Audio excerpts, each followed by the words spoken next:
When your own family looks you in the eye and calls you poor, it's not just words, it's a knife to the heart. That day, they didn't just judge me, they laughed at me, whispered behind my back, and treated me like I was less than them. What they didn't know was that I'd been quietly working on something for years, something that would flip the script completely. And with just one piece of paper, I made every smirk vanish from their faces. It was a humid Sunday afternoon, when my aunt sent me a short text, "Family meeting. PM, don't be late."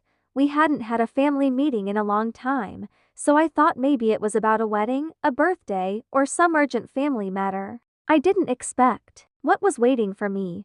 I wore a clean white blouse and simple jeans. Nothing fancy. I never saw the point in competing with my flashy relatives. When I arrived at my uncle's huge living room, everyone was already there, lounging on plush sofas, sipping imported coffee. My cousins were draped in designer outfits, gold bangles flashing under the chandelier lights. The first comment came before I'd even sat down. "Oh, you made it." Rania, my oldest cousin, said with a smirk. "I thought maybe petrol prices were too high for you this month." The room erupted in quiet laughter. I smiled tightly, ignoring it, but inside, my chest felt heavy. The meeting turned out to be more of a show and tell of wealth. My uncle bragged about his new villa in Dubai, showing pictures on his iPad. My cousin talked about her Maldives honeymoon. It wasn't a meeting, it was a parade of status.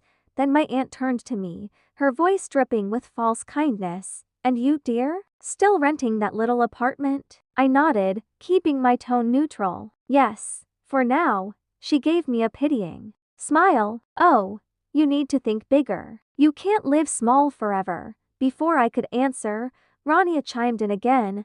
"Honestly, it's sad. You've always been the poor one in the family. No offense. No offense." As if those words made it any less humiliating. My palms itched to respond, but I didn't. I'd been taught that silence can be sharper than any retort. They didn't know that behind my quiet demeanor, I was holding a secret, one that would rewrite this entire conversation.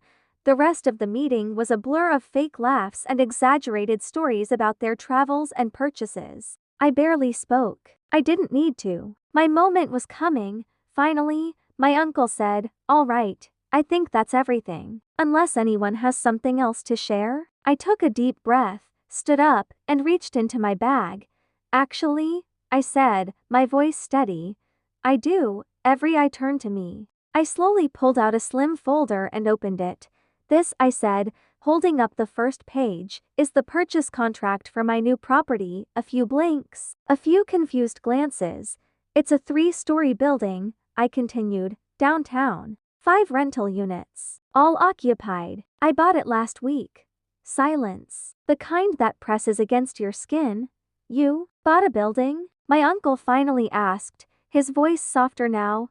"Yes," I said, "cash. No mortgage. I've been saving and investing for years while you all thought I was just renting." My eyes locked on Rania's. She was suddenly very interested in her bracelet, twisting it over and over. "I never needed to wear my money to prove I had it," I said quietly. I preferred to let it grow. No one spoke. The weight of the shift in power was almost tangible. I closed the folder, gave a polite smile, and walked toward the door.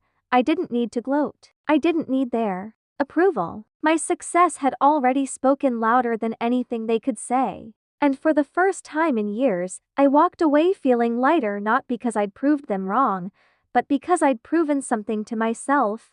Never let someone's shallow opinion define your worth. Build quietly, patiently, and wisely. One day, your results will speak for you louder than any insult ever could.